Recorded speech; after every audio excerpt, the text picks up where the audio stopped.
Lights camera action. नमस्ते और स्वागत है इस नए विश्लेषण में। आज पर्दे पर उतरने वाली है एक ऐसी ब्लॉकबस्टर फिल्म की कहानी जिसका नाम है मंत्रा। हाँ, एक ऐसी पिक्चर जिसमें दोस्ती है, ड्रामा है, पैसा है और एक ऐसा क्लाइमैक्स है जिसका सबको इंतजार है। तो पॉपकॉर्न ले लीजिए क्योंकि ये फिल्म अभी शुरू हुई है। हाँ, बिल्कुल सही सुना। अपने को लगता है कि इस कंपनी की असली कहानी तो अब शुरू होने वाली है। जो हमने अब तक देखा है ना, वो तो बस ट्रेलर था। असली पिक्चर, असली ट्विस्ट तो अब आएगा। तो ये हैं आज के कमिंग अट्रैक्शंस। सबसे पहले देखेंगे हीरो की एंट्री, फिर आएगा धंधा का फॉर्मूला और पिक्चर का ड्रामा, और हाँ, आखिर में होगा क्लाइमैक्स का ट्विस्ट, सपनों का रोड मैप और सबसे बड़ा सवाल, पिक्चर हिट या फ्लॉप। चलिए शुरू करते हैं। तो पेश है एक्ट 1, हीरो की एंट्री। हर फिल्म की तरह इस कहानी की शुरुआत भी होती है कुछ दोस्तों से जिनके पास एक बहुत बड़ा सपना था। ये हैं हमारी फिल्म के 4 हीरो। मुकेश बंसल, विजनरी जिनके दिमाग में आइडिया का कीड़ा आया, आशुतोष लावानिया, टेक के जादूगर, विनीत सक्सेना, ऑपरेशंस के गुरु, और रवि कुमार बुद्रुक, टेक के आर्किटेक्ट। सब के सब आईआईटी से पढ़े हुए, मतलब दिमाग का एकदम पावर हाउस। इनका मकसद था इंडिया में कुछ बड़ा, कुछ अलग करना। लेकिन कहानी में एक जबरदस्त ट्विस्ट है। शुरू में इनका प्लान फैशन वैशन बेचने का था ही नहीं। इनका पहला आइडिया था पर्सनलाइज्ड गिफ्ट्स का। जरा सोचिए, टी शर्ट पर फोटो, कॉफी मग पर नाम। उन्होंने मार्केट में कमी देखी। लोगों को यूनिक गिफ्ट तो चाहिए थे, पर आसानी से मिलते नहीं थे। कहानी में असली ट्विस्ट तब आया जब 2011 तक इन्हें समझ आ गया कि असली पैसा, असली गेम तो फैशन में है। तो इन्होंने एक बड़ा रिस्क लिया। गिफ्ट्स का धंधा बंद करके पूरा फोकस फैशन पर डाल दिया। मतलब अपनी पहचान ही बदल दी। क्या बात है। अब आते हैं एक्ट 2 पर। यहां हम देखेंगे कि हीरो पैसा कैसे कमाता है और उसकी जिंदगी में कलेश यानी ड्रामा कौन लाता है, क्योंकि भाई बिना ड्रामा के फिल्म में मजा ही कहां है। तो मिंत्रा का धंधा चलता कैसे है? देखिए, सबसे बड़ा हिस्सा पूरे 55% आता है ब्रांड सेल्स से कमीशन पर। फिर 25% कमाई इनके अपने प्राइवेट ब्रांड्स जैसे रोडस्टर और एचआरएक्स से होती है, जिसमें मार्जिन बहुत ज्यादा है। बाकी पैसा लॉजिस्टिक्स और एड से आता है। सिंपल है लेकिन एकदम इफेक्टिव। तो मंत्रा का सुरक्षा कवच क्या है? पहला, लोगों का भरोसा और एक्सक्लूसिव ब्रांड्स। दूसरा, फ्लिपकार्ट की सुपरफास्ट डिलीवरी और स्मार्ट टेक। और सबसे बड़ा, पीछे फ्लिपकार्ट और वॉलमार्ट का फाइनेंशियल सपोर्ट, मतलब पैसे की टेंशन नहीं। ये सब मिलकर इसे टक्कर में सबसे आगे रखते हैं। अब शुरू होता है पिक्चर का असली ड्रामा। मार्केट में नए खिलाड़ी आ गए हैं और घर में भी थोड़ा कलेश हुआ है। चलिए देखते हैं क्या सीन है।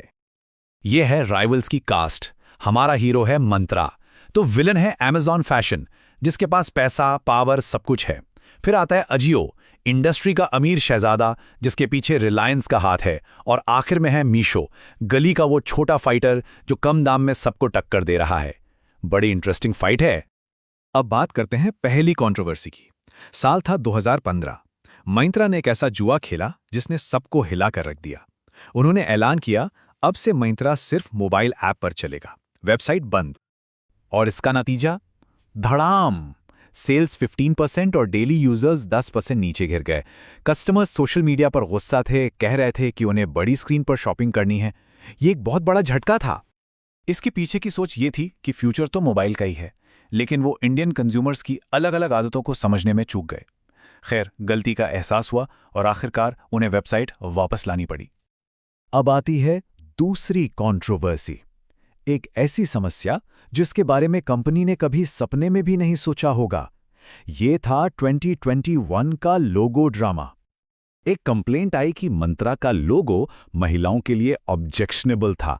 सोशल मीडिया पर जब प्रेशर बढ़ा, मंत्रा ने ज्यादा टाइम वेस्ट नहीं किया और फटाफट अपना लोगो बदल दिया, मामला शांत किया। चलिए, अब हम फिल्म के आखिरी हिस्से में आ गए हैं, क्लाइमैक्स। यहां हीरो एक नई बड़ी चुनौती का सामना कर रहा है। अब क्या होगा? पिक्चर का एंड कैसे होगा? तो क्लाइमैक्स का ट्विस्ट ये है, अब मंत्रा को बदलना ही पड़ेगा। अगर वो सिर्फ कपड़े बेचने वाली वेबसाइट बने रहे तो उनका धंधा चौपट हो सकता है बॉस। उन्हें कुछ नया, कुछ एकदम अलग करना ही पड़ेगा। सबसे बड़ा खतरा क्या है? यही कि मंत्रा सिर्फ एक और शॉपिंग वेबसाइट बन के रह जाए। एक ऐसी मार्केट में जहां लोग हमेशा सस्ता ढूंढते हैं, सिर्फ ब्रांड के नाम पर लोग बार बार नहीं आएंगे। उनका जो फैशन एक्सपर्ट वाला टैग है वो धीरे धीरे कमजोर पड़ रहा है। तो इसका इलाज क्या है? यह है मिंत्रा का सपनों का रोड मैप। उनका प्लान है खुद को पूरी तरह से बदलने का, एक नया अवतार लेने का। इस नए अवतार का सबसे बड़ा जादू है जेनरेटिव एआई। अब ये क्या भला है? सिंपल शब्दों में ये कोई मिल गया के जादू जैसा है। एक मैजिकल दोस्त जो लोगों के लिए नए नए फैशन आइडियाज बना सकता है, जो स्टाइल को समझकर बताएगा कि आप पर क्या अच्छा लगेगा।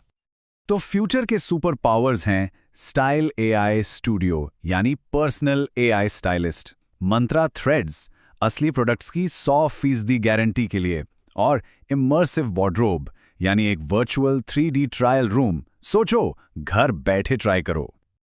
और ये सब एक 3 साल के एम्बिशियस प्लान का हिस्सा है। प्लान है कि धीरे धीरे एआई स्टाइलिस्ट, को क्रिएशन और वर्चुअल शॉपिंग को इंटीग्रेट करके फैशन का अनुभव पूरी तरह बदल दिया जाए। तो फिल्म के अंत में हम आ गए हैं सबसे जरूरी सवाल पर। इतना सब कुछ देखने के बाद, इतने ट्विस्ट्स और टर्न्स के बाद, इसका अंजाम क्या होगा? तो सवाल ये उठता है कि मंत्रा की एआई और टेक्नोलॉजी वाली ये नई फिल्म पर्दे पर हिट होगी या फ्लॉप? क्या ये कंपटीशन को हराकर बॉक्स ऑफिस का असली किंग बन पाएगा? ये तो वक्त ही बताएगा। अगले विश्लेषण तक अलविदा।